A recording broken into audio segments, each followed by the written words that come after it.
নমস্কার, welcome to from Dolly's recipe বুক।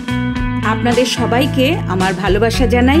আশা করি আপনারা সবাই খুব ভালো আছেন। চলুন তাহলে এখন আমরা রান্নাতে মন দেই। আজকে আমি ইলিশ মাছের এই মাথা লেজা দিয়ে টক বানাবো এগুলো দিয়ে। আর তার জন্য আগে থেকে আমি নুন হলুদ দিয়ে এটা ম্যারিনেট করে নিয়েছি। আর এরমভাবে মাছের মাথার নিচ থেকে পিসটা ওইভাবে আলাদা করে নিয়েছি, একটা ছোট লেজা নিয়েছি। এবার এইগুলো দিয়ে আমি টক বানাবো। আপনারা চাইলে কিন্তু মাছের পিস দিয়ে সেম প্রসেস মেনটেন করে টক বানাতে পারেন, সেটা কিন্তু খুবই ভালো হবে খেতে। কারণ এই ইলিশ মাছের টক কিন্তু খুব সুন্দর হয় খেতে। ইলিশ মাছ বলে এই টকে সর্ষে আর কাঁচা লঙ্কা বাটা ব্যবহার করব। আজকে এই রেসিপিটা করার জন্য আমি হলুদ নিয়েছি, আর নুন তো দিতেই হবে। এখানে 2 কাঁচা লঙ্কা আমি পেস্ট করে নিয়েছি মিক্সিতে। আর তেঁতুল এইভাবে গুলে তেঁতুলের ছিবড়া আর দানাটা ফেলে দিয়েছি। আর এখানে 1 টিস্পুন সর্ষের গুঁড়ো আমি জলে 15-20 মিনিট আগে ভিজিয়ে রেখেছি। আর একটা শুকনো লঙ্কা আর একটা কাঁচা লঙ্কা নিয়েছি।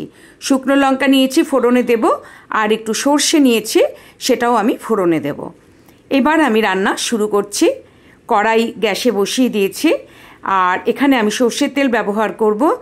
এখানে আমি 2 টেবিল স্পুন মতো সর্ষের তেল দিয়ে দিচ্ছি, কারণ মাছগুলো ভাজতে হবে। আর এই তেলেই মাছ ভেজে যে পরিমাণ তেল অবশিষ্ট থাকবে সেটা দিয়েই কিন্তু আমি বাকি রান্নাটা করব। এবার তেল গরম হলে আমি মাছগুলো ছেড়ে দেব। আপনাদের এই রান্নাটা দেখে যদি ভালো লাগে তাহলে একটা লাইক করার জন্য অনুরোধ করছি। এবার তেলটা কড়াই ভালো করে ছড়িয়ে দিলাম, তাহলে মাছ ভাজতে সুবিধা হবে। আর মাছগুলোও দিয়ে দিচ্ছি, তেল ভালো মতো গরম হয়ে গেছে। আর যদি আমার রান্নাটা ভালো লাগে তাহলে সাবস্ক্রাইব করে আমার পাশে থাকবেন।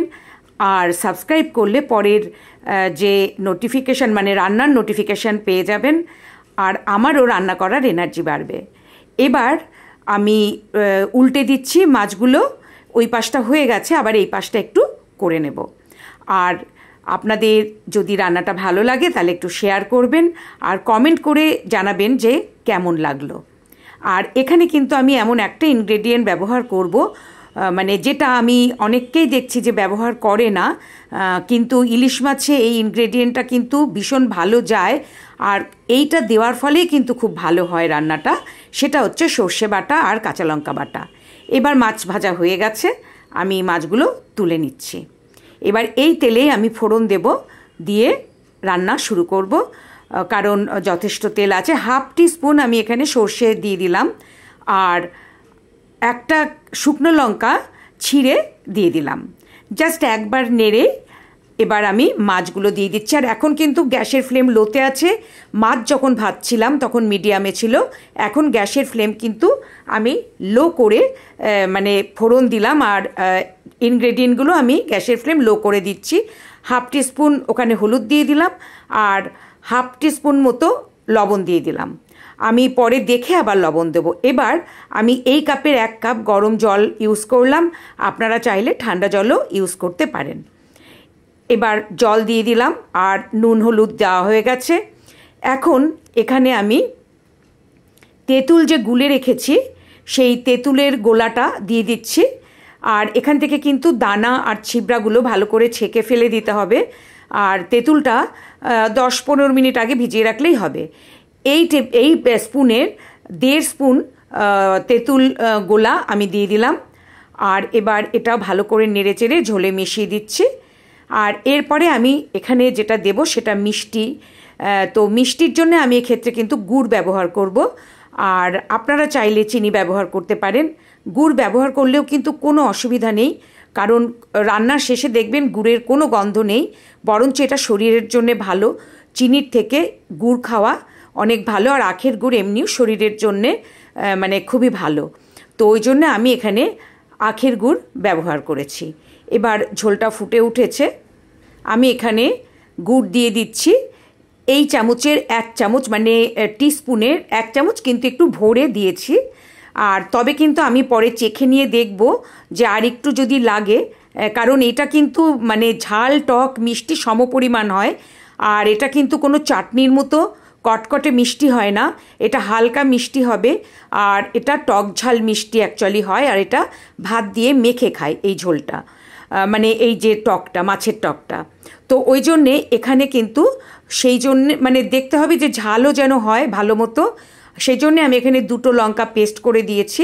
আরও একটা আস্ত কাঁচা লঙ্কা আমি এখানে এমনি দেবো আর কি গন্ধের জন্যে। আবার 1/2 টিস্পুন গুড় আমি দিয়ে দিলাম, কারণ আমি চেখে দেখেছি যে এটা আর একটু মিষ্টি লাগতো। তো এখানে আমি 1.5 টিস্পুন গুড় ব্যবহার করলাম, আপনারা এটা চিনি ব্যবহার করতে পারেন। আমি কড়াইয়ে যখন জল দিলাম তারপরে কিন্তু গ্যাসের ফ্লেমটা আবার মিডিয়ামে করে দিয়েছি। এখন আমি পুরো রান্নাটাই মিডিয়ামে রেখে করব, কারণ হাইতে রাখলে ঝোল তাড়াতাড়ি শুকিয়ে যাবে।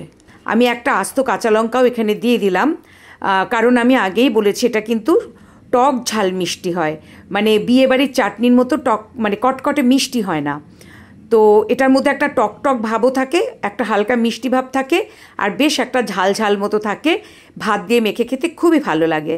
এবার আমি যে সর্ষের গুঁড়ো ভিজিয়ে রেখেছিলাম সেটাও দিয়ে দিলাম। তো এবার এটাও নেড়ে চেড়ে আমি কিছুক্ষণ ফুটতে দেব, মানে 2 মিনিট মতো এটা ফুটবে। আর কাঁচা লঙ্কা যে পেস্ট করে রেখেছিলাম সেটাও আমি দিয়ে দিলাম। এবার এটা 2-3 মিনিট মতো আমি একটু ফুটিয়ে নেব, কারণ তাহলে জলের কাঁচা ভাবটা বা যে মশলাগুলো দিয়েছি তার কাঁচা ভাবটা চলে যাবে। এখন এটা 2 মিনিট ফুটবে।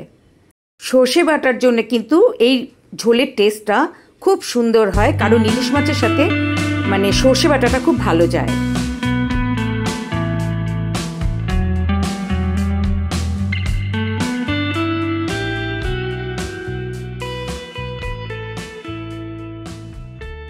দু 3 মিনিট ফুটিয়ে নিলাম। এখন আমার মাছের টক রেডি, এটা আমি নামাবো। আমি রিকোয়েস্ট করছি যে একবার এইভাবে টক খেয়ে দেখবেন, খুবই ভালো লাগবে।